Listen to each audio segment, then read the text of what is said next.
अस्सलाम वालेकुम क्लास। आज हमने जो डेफिनेशन शुरू करनी है वो है नॉन ट्रेडिंग कंसर्न्स।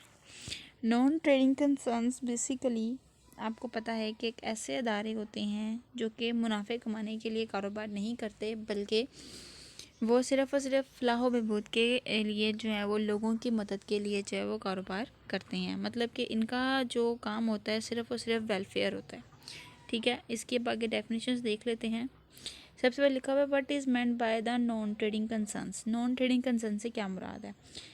इन इंडिविजुअल्स और इंस्टीट्यूशंस। ठीक है, इंडिविजुअल मतलब कि इनफरादी तौर पे फ़र्दन जो एक बंदा जो है वो बनाता है, ठीक है, या अदारे जिसमें इंस्टीट्यूशंस आ जाते हैं, ठीक है, वो सारी वो एक्टिविटीज़ करते हैं अदर देन ट्रेड, जो कि ट्रेड के अलावा होते हैं, एंड द प्राइमरी ऑब्जेक्ट, और इनका जो प्राइमरी मतलब कहते हैं जो इनका बेसिक, जो इनका सबसे पहला ऑब्जेक्ट यानी कि जो मकसद होता है, उनका मकसद मुनाफा कमाना नहीं होता, बल्कि ये लोगों के फलाह बहबूद के लिए काम करते हैं। ऐसे इदारों को नॉन ट्रेडिंग कंसर्न्स कहते हैं।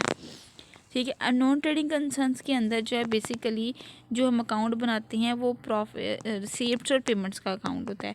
रिसीप्ट्स और पेमेंट्स क्या होती हैं? रिसीप्ट्स का मतलब वो चीज़ें, ठीक है ना, जिनसे हमने कैश जो है वो वसूल किया होता है, और पेमेंट्स जिससे हम कैश की जो है वो पेमेंट करते हैं।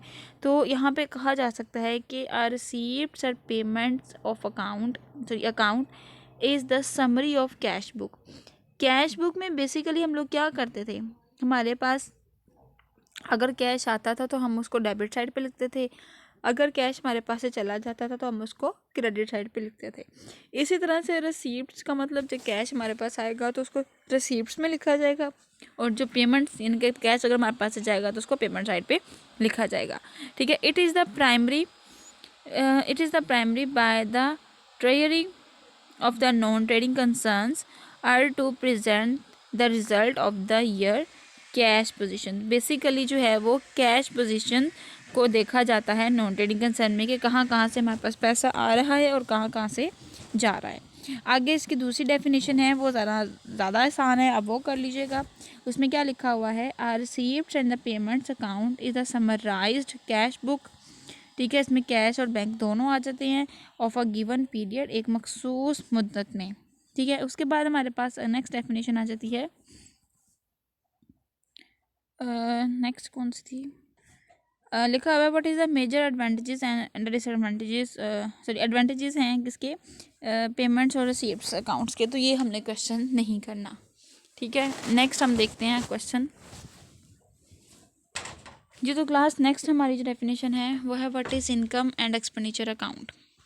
इनकम एंड एक्सपेंडिचर अकाउंट क्या होता है? लिखा हुआ है the account through which the surplus and the deficit of the non trading concern is ascertain. मतलब इनकम और एक्सपेंडिचर अकाउंट क्यों बनाया जाता है? बेसिकली हमारे पास जितनी भी रिसीप्ट्स और जितनी भी पेमेंट्स होती हैं उनको मद्देनज़र रखते हुए हमने क्या करना होता है, हमने ये देखना होता है कि हमारे पास इनकम कितनी हुई है और हमारे पास एक्सपेंसेस कितने हुए हैं। और इनकम और एक्सपेंसेस को मद्देनज़र रखते हुए हम क्या करते हैं कि एक तरफ अपनी इनकम्स लिखते हैं और एक तरफ अपने एक्सपेंसेस लिखते हैं, और उन्हीं इनकम और एक्सपेंसेस को बेसिकली हम देखते हैं। अगर हमें हमारे इनकम जो है वो ज़्यादा है और हमारे एक्सपेंसेस कम हैं तो इस दौरान हमें जो है वो सरप्लस होगा। ठीक है, क्योंकि नॉन ट्रेडिंग कंसर्न का प्रॉफिट या लॉस से कोई कंसर्न नहीं होता, इसलिए जो है वो अपने प्रॉफिट या लॉस को जो है वो क्या कंसिडर करते हैं? सरप्लस और डेफिसिट। इसके बारे में मैंने आपको क्लास में भी डिटेल में समझाया था कि सरप्लस और डेफिसिट क्या होते हैं। तो बेसिकली कह सकते हैं हम कि the account through which the surplus and deficit of the non-trading concern is ascertained is called the income and expenditure account। ठीक है, जिसमें नॉन ट्रेडिंग कंसर्न के अंदर जो सरप्लस और डेफिसिट जो हम लोग मालूम करने के लिए जो इनकम या एक्सपेंडिचर अकाउंट बनाते हैं, ठीक है ना, बेसिकली सरप्लस और डेफिसिट को यहाँ पे हम लोगों ने देखना है कि सरप्लस और डेफिसिट को मालूम करने के लिए जो अकाउंट बनाया जाता है उनको इनकम या एक्सपेंडिचर अकाउंट कहते हैं। आगे फिफ्थ क्वेश्चन भी हमने इसके फीचर्स हैं, तो ये फीचर्स जो हैं वो बेसिकली डेफिनेशंस नहीं आती, तो हमने ये नहीं करना। नेक्स्ट हमारा क्वेश्चन नंबर 6 है। तो क्वेश्चन नंबर 6 हम देखते हैं, लिखा हुआ है what are the major difference receipts and payments. Receipts और पेमेंट्स के दरमियान जो मेजर डिफरेंस है, फ़र्क है, वो क्या है। लिखा हुआ है receipts and payments account is merely the summary of the cash book. ठीक है, रिसीप्ट्स और पेमेंट जो है वो ज़्यादातर जो है वो पैमाइश उसकी की जाती है किस में, कैश ट्रांजैक्शंस में देखा जाता है। वेयर इज़, जहाँ पे क्या होता है, इनकम या एक्सपेंडिचर अकाउंट जो है वो बनाया जाता है। Is comparable account to the profit and loss account. ठीक है, which shows the income expenses and the surplus and deficit for the period. ठीक है, तो हमने यहाँ पे जो है वो देखना है कि हमारा इनकम और एक्सपेंसेस जो हैं वो कितने हैं। ठीक है, रिसीप्ट्स और पेमेंट्स, यानी कि रिसीप्ट्स और पेमेंट्स हमारे पास देखी जाती है कि हमारे पास एक किस्म की कैश की समरी होती है कि पैसा हमारे पास कहाँ से आ रहा है, कहाँ से जा रहा है। अगर पैसा आ रहा होगा तो उसको रिसीप्ट साइड पे लिखेंगे, अगर पैसा जा रहा होगा तो उसको पेमेंट साइड पे लिखेंगे। ठीक है, लेकिन वेयर इज़, जबकि income and expenditure account is the comparable account of profit and loss. ठीक है, उनको कंपेयर किया था प्रॉफिट या लॉस अकाउंट से, क्योंकि बेसिकली अगर हम लोग नॉन ट्रेडिंग कंसर्न भी हैं तो हमने, यानी कि हम लोग ऐसा कारोबार कर रहे हैं जो कि मुनाफा कमाने के लिए नहीं है, तो उसमें भी हमें ये देखना है कि हमें खसारा तो नहीं हो रहा है काम करके, क्योंकि कोई भी अदारा जो है वो नुकसान में तो काम बिल्कुल नहीं करता। हाँ, वो ये ज़रूर देखेगा कि हमारे पास एटलीस्ट उतना पैसा तो हो कि हम अपने अखराजात को पूरा कर सकें। मिसाल के तौर पे जो छोटे अदारे हैं, जैसे कि हम एग्ज़ाम्पल ले लेते हैं, जो मदारस होते हैं जहाँ पे इस्लामी तालीम जो है वो दी जाती है, उन्होंने इतनी तो कोशिश करनी है, इतनी जो है वो इनकम जो अर्न करनी है ताकि उनके जितने भी एक्सपेंसेस हैं वो मेट हो सकें। लेकिन अगर उतनी भी इनकम ना करें कि अपने एक्सपेंस को पूरा कर सके तो फिर ऐसा अदारा जो है वो चल नहीं पाता। इसलिए ज़्यादातर जो है ये इतना पैसा कमाने के लिए जो इनकम कमाते हैं वो बेसिकली उनका सरप्लस कहलाता है, और वही सरप्लस वो क्या करते हैं, अगले अपने कारोबार में कंसर्न करके तो उसमें डाल देते हैं। ठीक है, मतलब कि नेक्स्ट अगर हमें ज़रूरत पड़ती है किसी एक्सपेंस की तो उसी सरप्लस से जो है वो पूरा किया जाता है।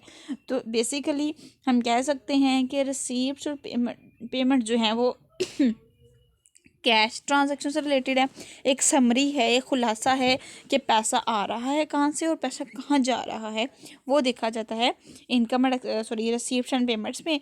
और इनकम एंड एक्सपेंडिचर में हम लोग बेसिकली सरप्लस या डेफिसिट को मालूम करने के लिए देखते हैं कि हमें एक ख़ास मुद्दत में कितनी इनकम और कितना सरप्लस हुआ है। नेक्स्ट है what is capital fund. Capital fund क्या कहलाता है। ठीक है, कैपिटल फंड बेसिकली हमारे पास होता है the difference between assets and liabilities. Assets या लाइबिलिटीज़ के दरमियान का जो डिफरेंस होता है represent the cumulative fund. Cumulative fund से मुराद ये होता है जो साल ब साल जो है वो जमा किया जाता है। This cumulated fund is called the general fund या कैपिटल फंड। ठीक है, यानी कि जो पिछले साल के हमारे पास एसेट्स और लाइबिलिटीज़ हैं उनको हम लोग उनका डिफरेंस देखते हैं, यानी कि ओपनिंग ईयर की एसेट्स और ओपनिंग ईयर की जो लाइबिलिटीज़ होती हैं उनको आपस में से माइनस किया जाता है, तो वो हमारे पास कैपिटल फंड कहलाता है। क्योंकि बेसिकली आप लोगों को पता है कि जो ये कारोबार होता है नॉन ट्रेडिंग कंसर्न जो होता है उसका अगर सिंपल जो कैपिटल है उससे तो कोई कंसर्न नहीं होता, क्योंकि कैपिटल का मतलब ही हमारे पास ये होता है कि ऐसा जो है वो अदारा जो कि क्या कर रहा है, सिर्फ लोगों के फ्लाह बहबूद के लिए काम कर रहा है। तो ऐसे अदारे जो हैं वो कैपिटल कंसर्न नहीं करते, तो उनके साथ कैपिटल फंड यूज़ होता है। अब कैपिटल फंड क्यों यूज़ होता है, मतलब कि फ़ंड से मुराद ये होता है कि कोई ऐसा पैसा जो किसी ख़ास मकसद के लिए रखा हो। ठीक है, तो हमने ये देखना होता है कि हमने जितने भी एसेट्स या लाइबिलिटीज़ बनाए हैं, मिसाल के तौर पे हमने कोई स्कूल या गवर्नमेंट स्कूल है या जो है कोई ऐसा अदारा है गवर्नमेंट का अदारा है या जो है वो मदारस है। ठीक है, तो अब वहाँ पे वो बिल्डिंग है, वहाँ फर्नीचर पड़ा होगा, ठीक है ना, कुछ जो ऐसी चीज़ें होंगी जो हम लोगों ने लाइबिलिटीज़ के बेस पे। तो ये जितने भी मदारस होते हैं अपने एसेट्स और लाइबिलिटीज़ को इस मकसद के लिए देखते हैं ताकि हम जिस मकसद के लिए हमने कारोबार शुरू किया है उस मकसद को पूरा कर सकें। ठीक है, तो फंड जो है वो किसी ख़ास मकसद के लिए जो पैसा कहीं लगाना होता है तो वो कहलाता है। तो इसके साथ कैपिटल फंड इसलिए लिख दिया जाता है क्योंकि हमने अपने कैपिटल, अपनी ओपनिंग लाइबिलिटीज़ और अपने एसेट्स को मद्देनज़र रखते हुए जो साल बार साल हम लोगों ने जमा किया होता है, कम्युलेटेड होता है, वो हमारे पास कैपिटल फंड कहलाता है। What is legacy? लेगेसी से मुराद क्या होता है?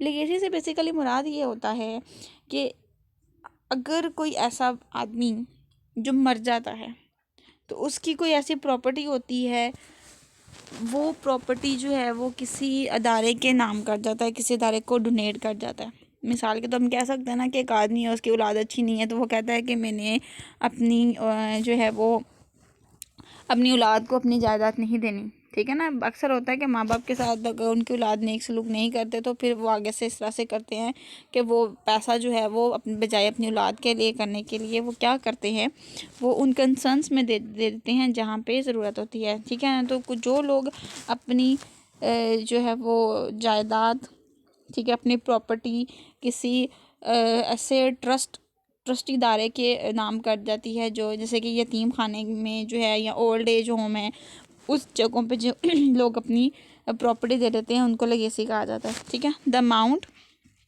Given to non trading concern as per will the deceased person. Deceased person से मुराद के जो आदमी मर गया हो, ठीक है ना, उसकी जो अमाउंट है, उसकी जो प्रॉपर्टी है वो किसी नॉन ट्रेडिंग कंसर्न को मिल जाती है तो वो क्या कहलाएगी? इज नोन एज लेगेसी, इसको लेगेसी कहा जाएगा। उसके बाद है डोनेशन। डोनेशन से मुराद क्या होता है कि किसी आदमी से हमने कोई अमाउंट जो है रिसीव करनी है, किसी फर्म से या किसी कंपनी से अमाउंट रिसीव करनी एज अ गिफ्ट, गिफ्ट के तौर पे, तो उसको डोनेशन कहते हैं, डोनेट कर देना। ठीक है, यानी कि चीज़ जो है वो ऐसे ही मुफ्त में किसी को दे देना, अल्लाह की राह में चीज़ को दे देना, वो तो चैरिटी कहलाता है। लेकिन डोनेशन भी इसी चीज़ में आता है कि हम अपनी रजामंदी से मुफ्त में किसी को कोई चीज़ दे देते हैं गिफ्ट के तौर पे, तो वो क्या कहलाएगी? डोनेशन कहलाएगी। उसके बाद है सब्सक्रिप्शन। सब्सक्रिप्शन का मतलब होता है चंदा। ठीक है, the amount paid by the members annually to keep their membership alive is known as a subscription. ठीक है, ऐसी अमाउंट जो कि मेंबर्स को उस इदारे की मेंबरशिप के लिए जो है वो फ़ी अदा करनी पड़ती है, वो हमारे पास कहलाती है सब्सक्रिप्शन, उसको सब्सक्रिप्शन कहा जाता है। ठीक है, नेक्स्ट हमारे पास है what is sectional subscription. Sorry जी, सेक्शनल सब्सक्रिप्शन से क्या मुराद है? It is the special subscription collected from member who participate in the particular activity because of the cost involved in the providing these may vary considerably। यानी कि हम ये कह सकते हैं कि किसी ख़ास मुकाम के लिए, किसी मखसूस काम के लिए जो हमें पर्टिकुलरली हमें किसी जगह पे एक्टिविटी करनी पड़ती है, तो उस काम को पूरा करने के लिए जो हमें स्पेशल सब्सक्रिप्शन देनी पड़ती है वो हमारे पास सेक्शनल सब्सक्रिप्शन कहलाती है। आगे define the membership. Life membership से क्या मुराद है? This is the system whereby the members pay the lump sum and it becomes the member of the whole life. मतलब कि जो किस्तों में अपनी मेंबरशिप फ़ी तो थोड़ी थोड़ी करके अदा करता है, अपनी पूरी ज़िंदगी के लिए उस मेंबर का हिस्सेदार बन जाता है सॉरी उस अदारे का मेंबर बन जाता है, जिस अदारे में वो अपनी फ़ी जो है वो सब्सक्रिप्शन फ़ी और लाइफ मेंबरशिप फ़ी देता है, तो वो होल लाइफ उसका मेंबर बन जाता है। ठीक है, और होल लाइफ मेंबर बनने के लिए हम जो है वो लाइफ मेंबरशिप देते हैं। What is हॉनरेरियम? हॉनरेरियम से क्या मुराद होता है? The amount paid to the person who is not the employ of the organisation. वो अमाउंट जो पे की जाती है उस पर्सन को जो कि ऑर्गेनाइजेशन का जो है वो एम्प्लॉय नहीं होता बल्कि बाहर का कोई होता, it is said to be honorarium. ठीक है, वो हॉनरेरियम कहलाता है। उसके बाद है what is meant by the unrestricted fund. Unrestricted fund से क्या मुराद है? These are available for use at the full description of the board. It is refer to the general fund और कैपिटल फंड। ठीक है ना, ये ऐसे फंड्स होते हैं तो क्लास ये ऐसे फंड्स होते हैं जो कि बोर्ड ऑफ जिनके बोर्ड ऑफ डिस्कशंस के जो बोर्ड से जो है वो हमें रेफर के तौर पे जनरल फंड मिलता है या कैपिटल फंड मिलता है, वो अनरिस्ट्रिक्टेड फंड कहलाता है। उसके बाद रिस्ट्रिक्टेड फंड है। दीज आर फंड ही ऐसे फंड होते हैं over which the third party restricted exist. तो थर्ड पार्टी जो है वो तीसरा पर्सन जो है हमें कोई फंड देता है, but the fund is available for conducting of the restricted activity. किसी जो है वो ख़ास एक्टिविटी को करने के लिए जो फंड हमें प्रोवाइड होता है वो रिस्ट्रिक्टेड फंड कहलाता है जी। तो क्लास इसकी हमने इतनी ही डेफिनेशन जो है वो करनी है। बाकी डेफिनेशन इंशाल्लाह हम जो है वो नेक्स्ट लेक्चर में करेंगे। तब तक के लिए अल्लाह हाफ़िज़।